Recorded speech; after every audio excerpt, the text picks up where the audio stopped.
Receive the peace of God. The weight on my shoulders felt like an anchor. Every day, I woke up with a knot in my stomach.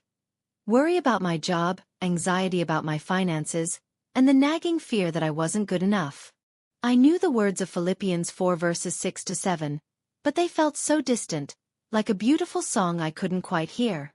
My mind was a constant battlefield of negative thoughts, just as the text described. The devil, the world, and my own flesh had convinced me not to trust God. I was separated from His peace, and it was taking a toll on me both mentally and emotionally. One evening, I hit my breaking point. I was overwhelmed and couldn't find a single positive thought. Then, I remembered the message. It wasn't just about knowing the verses, but actively receiving the truth.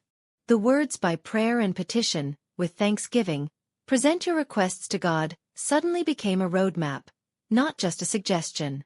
I got on my knees and with tears in my eyes, I laid it all out. I didn't just ask God to fix my problems. I confessed my anxieties and the fear that had been consuming me. In that moment of complete surrender, I did something I hadn't done in a long time. I said thank you. I thanked Him for His past provisions, for His love, and for the promise of His peace, even though I hadn't felt it yet. A shift happened. It wasn't a thunderous, dramatic moment. It was a quiet, gentle unclenching of the fists of my heart.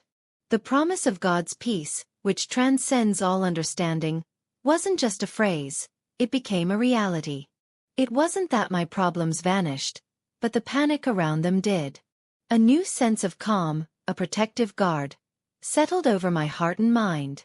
I started consciously applying Philippians 4 verse 8, actively choosing to think about whatever is true, noble, and pure, instead of letting the negative thoughts take over. By remaining in Jesus and His Word, I began to experience the presence of God. The peace wasn't just a feeling anymore, it was an anchor, a living reality that guarded my heart and mind, just as the text had promised. I had received by faith the truth that Jesus is indeed my source of peace.